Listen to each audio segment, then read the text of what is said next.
First, let's see a configurator in action. This example shows configuring HVAC units.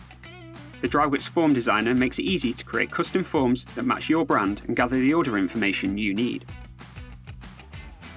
You'll also notice they work really well on a tablet and smartphone, as well as a PC.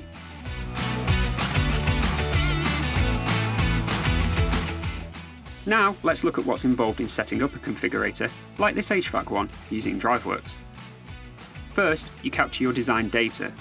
That means you decide what can change. Then you create the user interface. This is the look and feel of the configurator. It's where you or other people will specify requirements.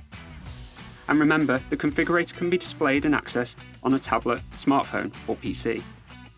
Next, you add rules to drive your models and documentation.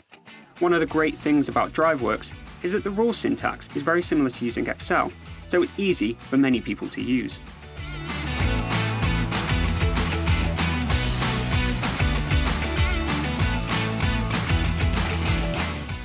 So, once you've been through these 3 steps, you can use your configurator over and over again to generate the files and documents you need.